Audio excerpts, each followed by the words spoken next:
Hopefully this doesn't record like crap. I went live, it sucked, and I did a bit connection. I'm going to try it again anyway. Today I'm going to talk about what's in the title. The reason why I'm talking about it is because a lot of these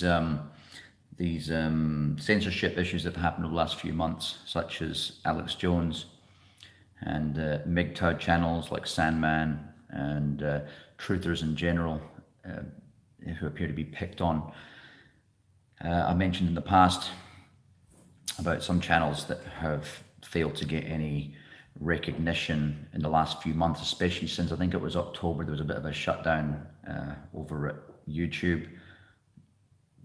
Most likely they've been implementing some new stuff over there to stop non-propaganda channels getting their word out.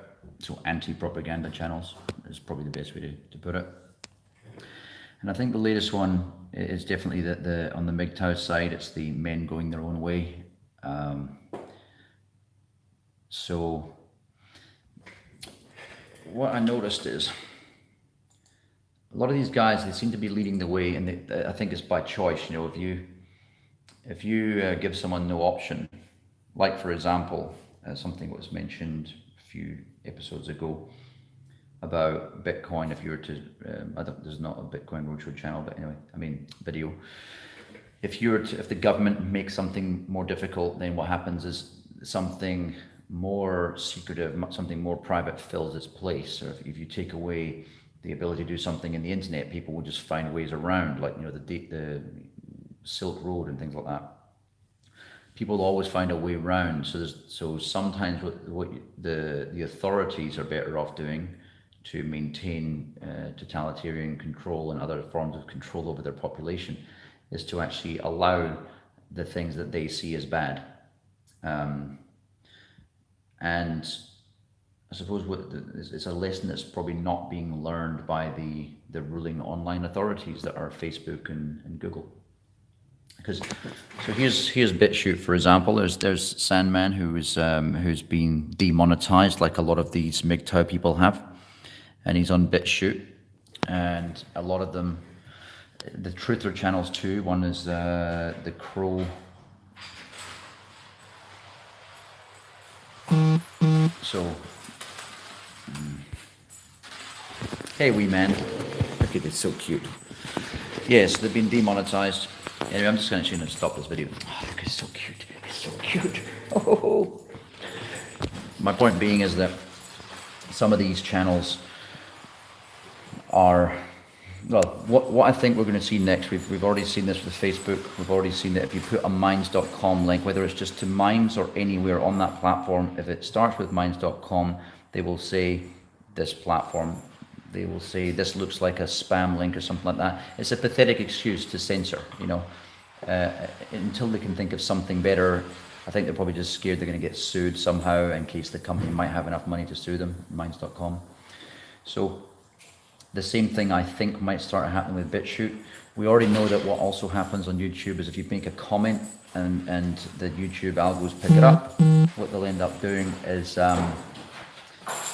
they'll basically block it, but they don't tell you it's blocked. So what ends up happening there is you're completely unaware that you've just written a big long comment and it's going nowhere. A lot of wasted time.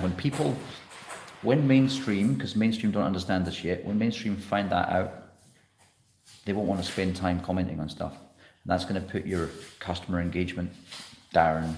It's going to put your viewership down. So, and all that is really doing is spreading the truth about how that platform works. And that's when I think a lot of these new, especially the decentralized ones, but the platforms that are centralized in locations that aren't censored, which there aren't many, or platforms that are decentralized, are probably going to take up a lot of slack. I think predictions that have been made to say that, you know, within 2 years, I remember saying this to a friend of mine up in Colorado who's he's got shares in Facebook, that might be a good time to maybe start just taking some of them, selling out, buying in again when you see dips and stuff. But I don't see Facebook staying up there forever. And he said they're too big. Now that kind of attitude is what caused the banks to fail, and they're too big to fail attitude that happened years ago. And what happened? We had to pay them out. So think it's the same attitude here. It's not a healthy attitude to have. MySpace failed years ago. They had market domination.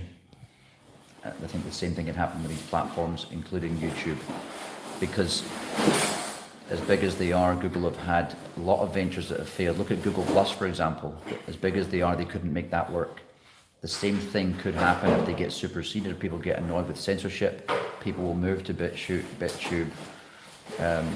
You know, companies like Break.com, for example, and Fire something. There's a few, you know, Daily Motion, all those companies.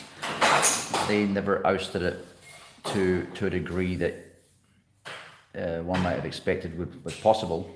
You know, it kept the top spot, still has. A lot of these websites are still around, like Break.com. But I think the reason that made them fail is because they were just scraping videos from YouTube. They weren't having their own user base as such.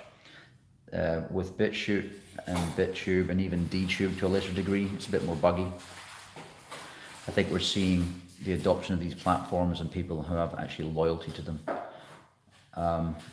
And the more and more censorship takes place upon things that shouldn't be censored, like truther videos, like MGTOW videos, you'll see certain groups of society will migrate to these sites, and this is what will actually cause the tipping point that's required. Anyway, just wanted to mention that. Cheers.